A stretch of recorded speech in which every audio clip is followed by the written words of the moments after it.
Afternoon बच्चों। तो हम लोग स्टार्ट करते हैं लास्ट चैप्टर, वहाँ सब लोग नहीं पढ़े हो ना, वहीं शुरू करते हैं।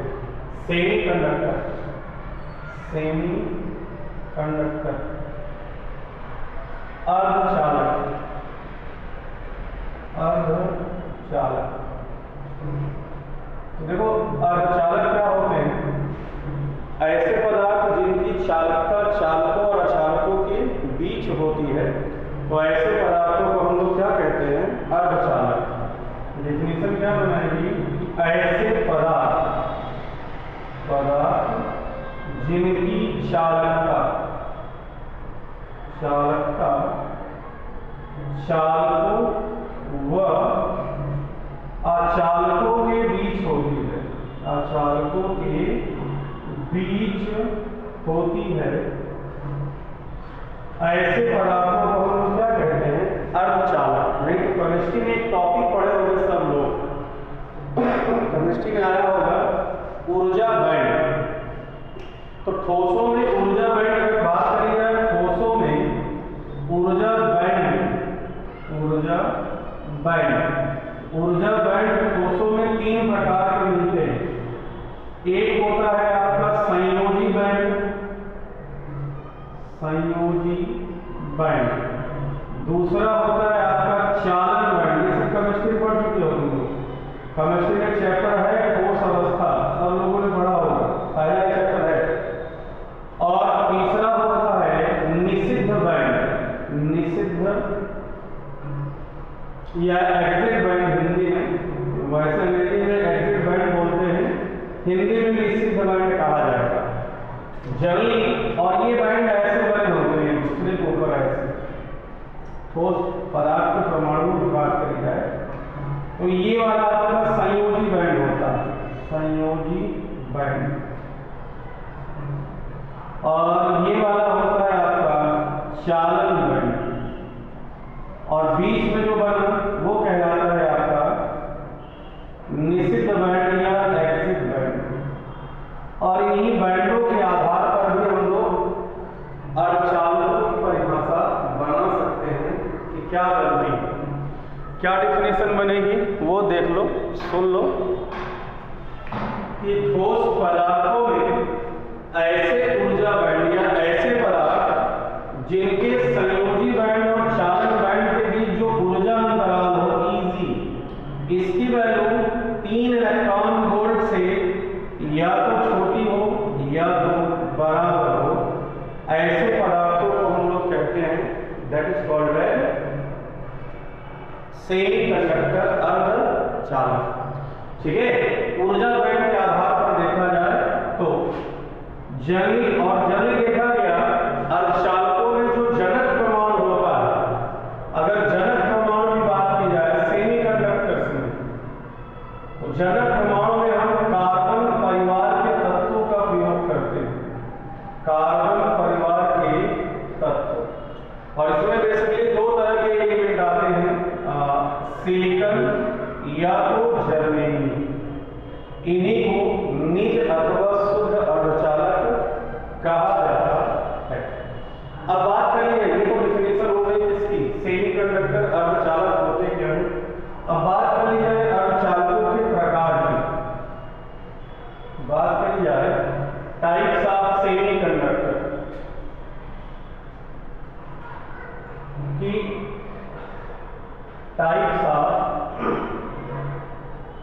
सेमी कंडक्टर, सेमी कंडक्टर अर्धचालकों के प्रकार। तो बेसिकली 2 तरह के अर्धचालक होते हैं। एक होता है इंट्रिंसिक सेमी कंडक्टर, इंट्रिंसिक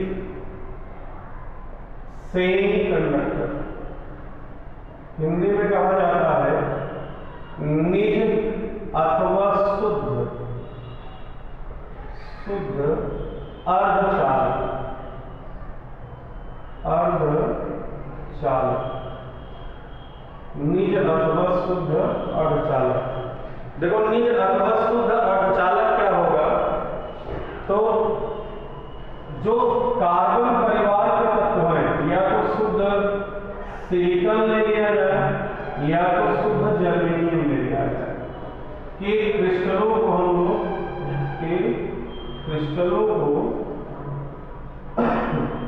निज अथवा शुद्ध अर्धचालक का अथवा शुद्ध अर्धचालक कहते हैं, या तो जर्मेनियम कार्बन परिवार हो, क्योंकि पैरेंट एटम में कार्बन परिवार ही ऐसा है जिसकी चालकता चालकों और अचालकों के बीच पाई जाती है। क्योंकि सबने वो पढ़ा ना, कार्बन परिवार की जो वैलेंसी होती है वो कितनी होती है, वो होती है लगभग 4 ना। तो इसलिए ना तो ये डोनर होते हैं ना तो एक्सेप्टर होते हैं, ना तो इलेक्ट्रॉनों को डोनेट करेंगे ना तो एक्सेप्ट करेंगे, हमेशा कोवैलेंट बॉन्ड बनाएंगे अपना अस्तित्व पूरा करने के लिए। शुद्ध अर्धचालक कहा जाता है। तो जैसे हम इसका अगर कॉन्फ़िगरेशन दिखाएं कि ऑक्टेट बनता किस तरह है, तो हम इसकी संरचना के 9 परमाणुओं का एक अरेंजमेंट रिप्रेजेंट कर सकते हैं। 9 परमाणुओं की एक संरचना दिखाया है कि निज अथवा शुद्ध अर्धचालक बनते कैसे हैं वो समझ लो, क्योंकि इसी के आधार पर पूरा क्लासिफिकेशन होना है।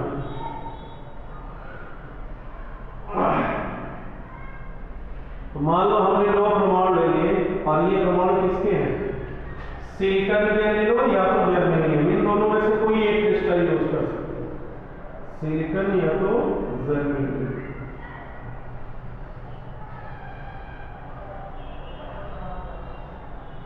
सिलिकॉन हुआ या जर्मेनियम हुआ, इसके आउटर सेल में कितने इलेक्ट्रॉन होते हैं, 4। बाह्य कक्षाओं में कितने इलेक्ट्रॉन होंगे, 4 एटम्स हैं। तो सबके चारों इलेक्ट्रॉनों को हम दिखा सकते हैं इस तरह से डॉट लाइन, डॉट पॉइंट से। ये चारों इलेक्ट्रॉन रिप्रेजेंट हो गए इसके। हालांकि किसी भी तत्व में बहुत सारे परमाणु होते हैं, तो हम लोग अपने समझने के लिए केवल 9 परमाणुओं का एक अरेंजमेंट दिखा रहे हैं, और रहेंगे तो अरबों परमाणु या अरबों से भी अधिक। बन गया। तो अब देखो बाहर वाले इलेक्ट्रॉन जो होंगे इन सबको अपना आश्रय पूरा करना है, तो बाहर वाले परमाणुओं के साथ अपना आश्रय सब लोग पूरा कर लेंगे जो बाहर वाले इलेक्ट्रॉन हैं, क्योंकि बाहर बहुत सारे इलेक्ट्रॉन्स होंगे ना। अब देखो बाकी अंदर वाले जो 9 बचे इनमें ये सभी इलेक्ट्रॉन्स एक दूसरे से क्या बना लेंगे, कोवैलेंट बॉन्ड, सहसंयोजी बंध, और ये बन गया आपका सहसंयोजी बंध।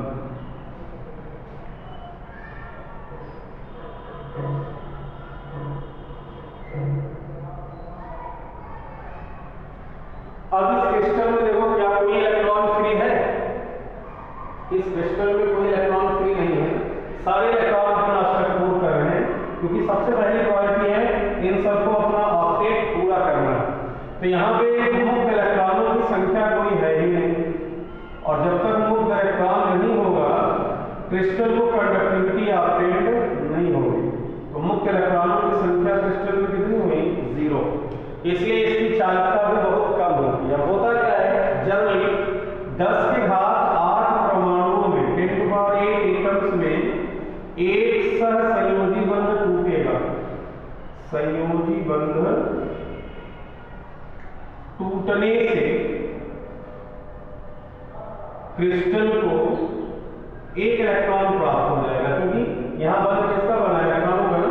तो एक इलेक्ट्रॉन प्राप्त होगा, एक इलेक्ट्रॉन प्राप्त होगा, और एक इलेक्ट्रॉन अगर प्राप्त हुआ तो वही इलेक्ट्रिक फील्ड जब लगाओगे वो इलेक्ट्रॉन पूरे क्रिस्टल में मूव करेगा from one place to another, और यही इलेक्ट्रॉन क्रिस्टल को क्या प्रदान करेगा, आवेश वाहक चार्ज कैरियर। क्योंकि इस पूरे क्रिस्टल में दिख रहा है ना 10 के घात 8 परमाणुओं में कितने इलेक्ट्रॉन होंगे, 1। तो 10 के घात 8 बहुत बड़ी संख्या है ना, 1 करोड़ परमाणुओं में कितना इलेक्ट्रॉन मिलेगा, 1।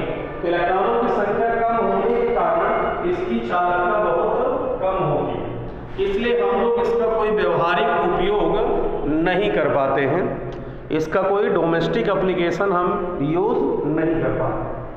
अब इसी के बाद ये तो बन गया निज अथवा शुद्ध अर्धचालक, इसी के बाद एक नई मेथड खोजा गया जिससे हम चालकता को बढ़ाएं, कंडक्टिविटी को क्या किया जाए, इंक्रीज किया जाए।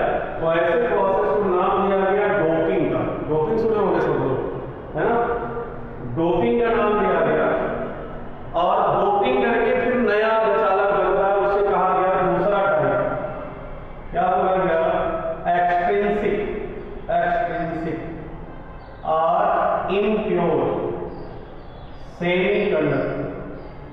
Semi conductor.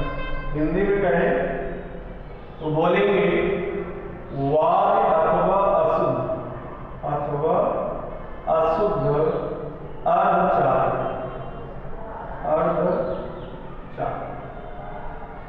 अब इसके बारे में हम लोग नेक्स्ट क्लास में बात करेंगे।